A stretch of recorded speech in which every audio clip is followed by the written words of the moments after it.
Sometimes I like to imagine what the gaming landscape would look like if some of my favorite companies never stopped making gaming hardware. Imagine if Sega had a proper follow-up to the Dreamcast that was successful, or if Sony kept making handhelds after the Vita. Well, at least we have an idea of what one of those would have been like with this new device. How's it going, everyone? Taki here.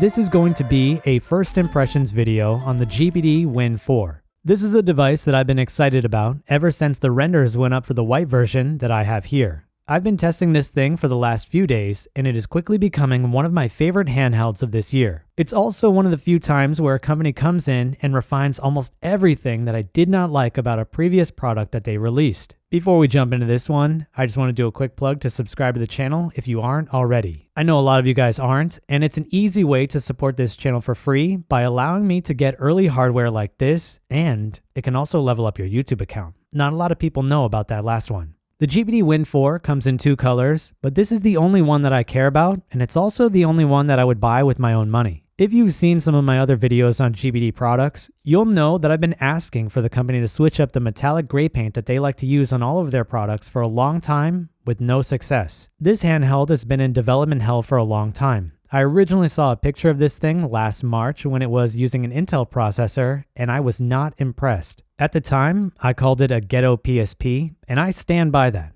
That thing looks like trash compared to how it looks today. Even this white version has changed slightly from the render that was released 3 months ago, but I think the changes were largely for the better. The fingerprint sensor was originally supposed to be white, the keyboard area was supposed to be black along with the triggers, and the ABXY buttons were colored. In the current style, I think this is a nice looking product, largely inspired by some of my favorite handhelds. In terms of controls, it has everything that you could want. We have 2 Alps joysticks, a Vita style D-pad, some ABXY buttons, a fingerprint sensor on the left side, an optical mouse on the right, and a set of stereo speakers near our start and select buttons. Even though this is largely a Vita PSP hybrid, the company has added some of its own flares to this design with a set of transparent RGB shoulder buttons. These guys aren't overly bright, so I don't mind them when I'm playing this at night. There is probably a way to disable these, but I haven't bothered poking around yet. It doesn't seem to be working perfectly on this prototype that I have, but these also seem to respond to vibrations from video games. So I'll give you an example of that right now. I'm using the knife in Resident Evil 3, and you can see that the lights are changing when I hit the wall. If I was shooting an automatic gun, this change would be faster. It hasn't bothered me yet,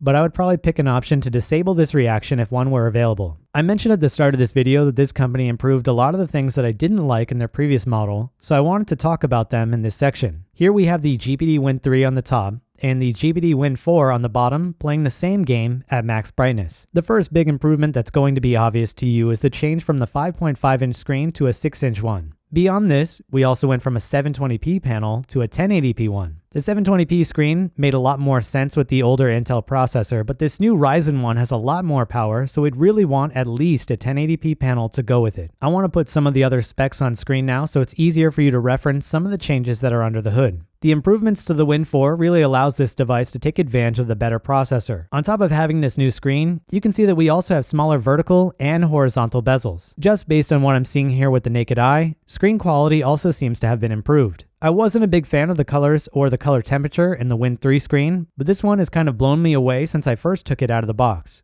I would go as far as to say that this is the best 6-inch screen that I've seen in a handheld so far. We can't talk about improvements without talking about the change to the keyboard between these two units.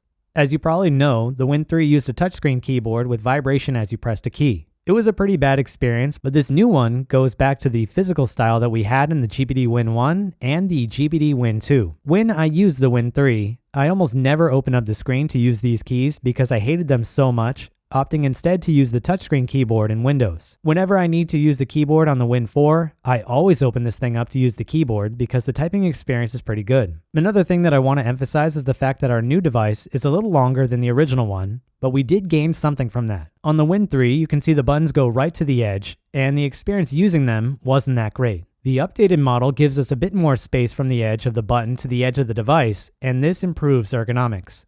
The awkward layout of the Win 3 always meant that I had to hold this thing like a Triforce symbol to get to the left directional or the B button, but this is completely different on the Win 4. I can hold this in a comfortable position, and I can easily get to all of these buttons without having to do any strenuous movements that would cause discomfort during long gaming sessions. The speaker's position has also improved. The Win 3 had bottom-firing speakers that didn't provide the best experience when you had this standing up straight on a table because the sound would get muffled a little. The Win 4 has speakers on the bottom near the double select buttons, and while these also come with some trade-offs, this is a much better situation when it is placed on a flat surface because the speakers are not obstructed at all and the sound is able to carry over. So, if you wanted to watch a movie or something on this, you can just stand this up on its own and you'll be just fine. The port situation has also improved, namely with the addition of a second USB Type-C port on the top. The coolest thing that this allows us to do is that we can use aftermarket Steam Deck docks instead of having to use one from GPD.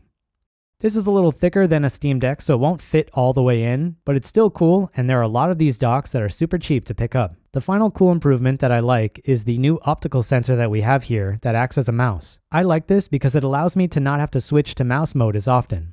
There's a micro switch behind this, and it will do a left click if you press it. You can also hold it down a bit longer to activate a right click. It is super useful. You can't click and drag based on my testing, but it is still a cool addition. Our next section of this first look is going to be all about the ergonomics of this device. And the first thing that I want to talk about is the weight in your hand. So with this device, you're essentially condensing something like a Steam Deck into a very small form factor. We've also got a pretty big battery in here. It's about 6 or 7 watts more than the one in the deck, but the entire unit is significantly smaller. And just for comparison's sake, here's how the two devices look. This one has a 40 watt-hour battery, and this one has almost a 47 watt-hour battery. The Win 4 is going to feel quite dense when you have it in your hand, but I think it feels nice. There are obviously things at this size that are lighter, but I don't think this one is too heavy. I think they found a good compromise between having a good enough battery for this processor while also keeping the size of this thing as small as possible. A big role in the ergonomics of this device is the new grip.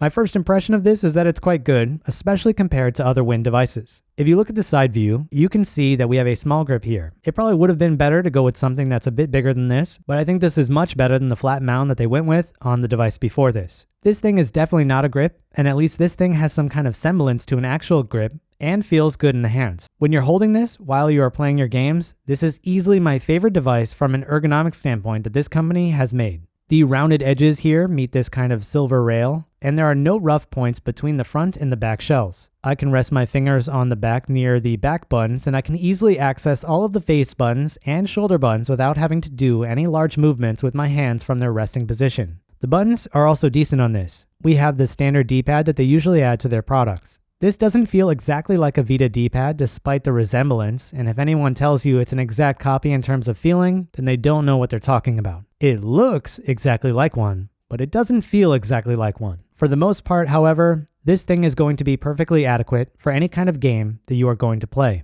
I went through and did the Street Fighter 3 test, and I am not having any issues using the D-pad for rolling combos, so pivoting is good on this. The face buttons are a little smaller than they could have been with this design given that we have a bit more space here, but I think they're going to be right at home for anybody that liked gaming on a Vita.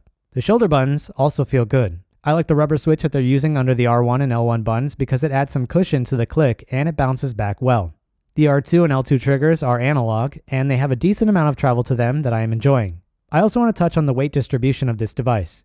Given that we have such a large battery inside this thing, you might be concerned that this would be overly weighted towards one side, but that doesn't seem to be the case. While it's not perfectly balanced as all things should, it's pretty close with the center point being slightly off the bottom connector. I don't think you'd really notice this unless you went looking for it. I think they did a decent job of keeping everything somewhat balanced while also trying to maximize what they could get inside this shell. The next thing that I want to touch on is the build quality of this device, and the reason why I want to talk about this in my first impressions video is that I was pretty impressed with the quality of this device right when I got it out of the box. I've used 7 products from this company, and I've reviewed all but one. This thing is a big departure from a lot of the products that I've used from this company, and that is a good thing. This is a prototype version, as you can see from our double select buttons, so I'm not sure how much of what I'm going to say here will pertain to the retail version, but you might be able to notice that we have a few different white colors going on here. These bottom buttons are a different color than the shell, but it might be difficult to tell over video. The back buttons are bigger, and it should be easier to notice that they aren't the same color. They are bluer than the shell is, and they stand out in a bad way, which I hope is because they haven't been painted yet. The R2 and L2 buttons are the same, and I hope that these end up getting a finish coating so they round out the product a bit better. As for the coating, I don't have any idea of what kind of painting they went with, but this seems to be a higher quality plastic formula or finishing coating than what they usually use. The back shell is basically pristine, and the same could be said for the front. The only mistake is the double select button. Everything else is exceptional in this prototype. Our only hint of the old style is this mid-ring. I assume this is shared between both colors, and this thing is unfortunately painted in the fake metallic GPD paint, but I think it's a decent enough trade-off given that the front and back are so good. Another thing about this new product is the addition of a 2.5D glass for the screen. This thing has curved edges around the entire screen, and it really pops on this device while helping to smooth out the feeling as your finger gets to the edges. I'm also noticing that the hinge on this is a bit better than the older model. It still requires a bit of extra force to get this thing opened, but it is way sturdier than the old one was. If I had this thing in the closed position like this, it can move a little bit, but the original design shifted around way more. The original model kind of shifted a lot from light presses, and it didn't inspire the most confidence. This new one is improved, and it doesn't feel like a toy anymore. It feels like something that's premium, which is good given the price. This thing seems more like a finished product in its prototype stage than the GPD Win 3 did in its retail stage. I want to include some benchmarks in this first look video so people can have some comparisons to other devices that are out there. Even though this processor has been used in several handhelds thus far, there might be some slight changes here and there. This device comes with 2 software apps to control the hardware in this, and the first one seems to be made by someone in the Chinese community. GPD is not a software company, but this is still useful because it allows you to change the TDP on a fly, and it allows you to mess around with GPU frequencies. I have other software that I could use for this, but this is a lot easier to just go in here and click on one of these buttons or use the hotkeys. This device supports up to 28 watts with this application, but you could go higher if you wanted. Heat is not an issue at 28 watts, but there are other limitations that would make anything higher than that pointless on this guy, even if we were docked. For those reasons, I'm going to benchmark at 15 watt and 28 watt. 15 watt is a decent minimum level in order to play a lot of games at 1080p low, and 28 watt is decent enough to play more demanding ones at that resolution. Let's start off with our Geekbench 5 test at 15 watt. All things considered, these are decent scores for 15 watt TDP, and it's kind of surprising that we don't see that big of a jump when we go up to 28 watts. Even though it might not seem like it, 28 watt TDP uses a lot more than just 13 watts of additional power, so this is significant. We can boost our CPU scores dramatically by shifting to the high performance profile, but we don't get any benefit in the GPU. In fact, our scores end up being slightly lower. I also went ahead and did some 3D Mark tests at these 2 TDP levels, and you can see the difference between them now. These are synth benchmarks, but they are good enough to get some general comparisons between hardware. We are now going to shift into real-world performance on this guy using over 20 PC titles. For these games, I targeted 1080p low settings and only bumped the TDP up from 15 watt when 15 watt wasn't enough to get decent performance. This screen has the ability to lock to a 40 Hz refresh rate, but I'm not chasing battery life savings in this first look, but we can always go down to 720p if we cannot maintain a solid 60 FPS for a given title that can run that high. The resolution change is usually enough to push us over the edge with this processor. That being said, I will film some 40 Hz gameplay in a follow-up video. Our first collection of titles are run at 15 watt TDP, and I'm going to let the footage play out, but I do want to comment on what I experienced in terms of thermals at this TDP level. The fan in this guy seems to be very efficient at this TDP level, and it doesn't really ever go above 51 Celsius when it is held normally and not on a flat surface as I have it for this video. The fan itself is also a lot quieter than you would expect. I am planning to do a comparison against the Steam Deck so you can see what I'm talking about in a future video.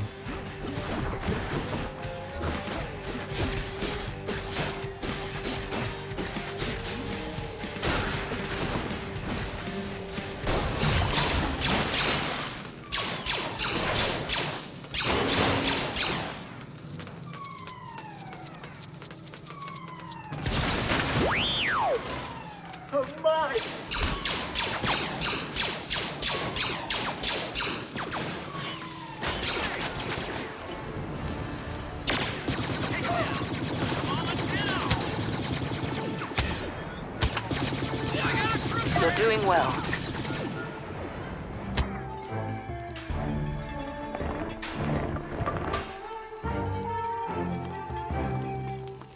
A water course, of course.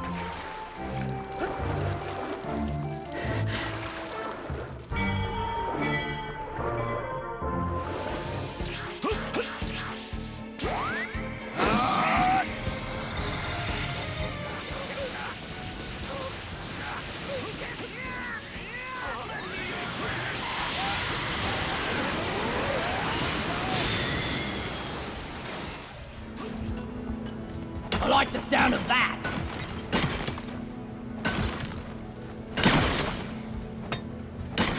I really can't use this for anything.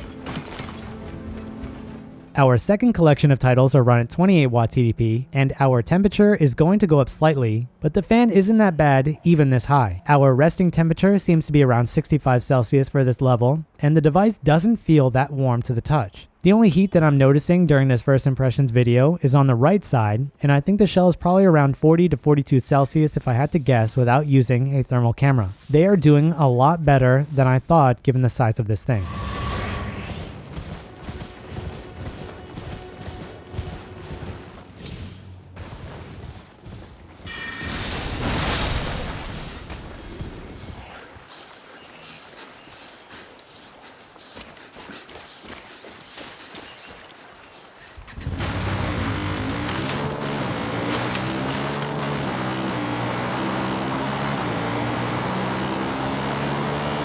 Since you've got yourself a new weapon, let's see if we can't put it to good use. Come on, let's go chat up. Who?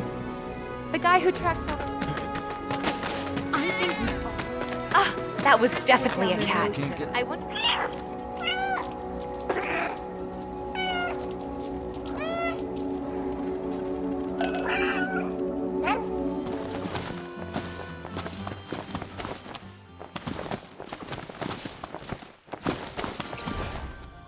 Hey, Ignis, instructions!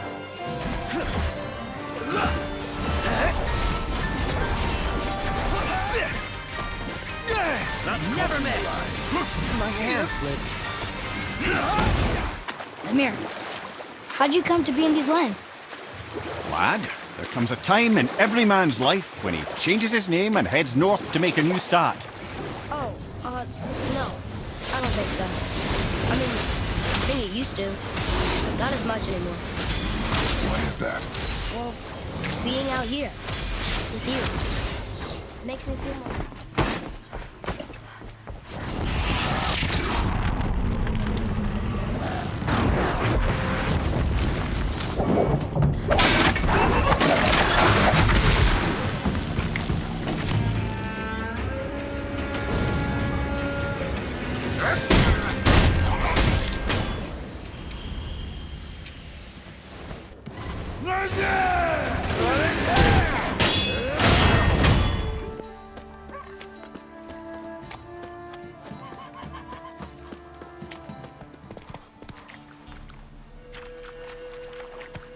That's going to wrap up things for this first look on the GPD Win 4. The base version of this guy is supposed to come in at around $800, and I think there are a few compelling reasons to consider buying this at that price versus going with the elephant in the room, or even as a companion handheld to one. I'll delve more into this thing in a follow-up video, as well as take a look at how it handles when it comes to emulation. Any questions or suggestions? Feel free to leave those down below. Happy gaming, everyone.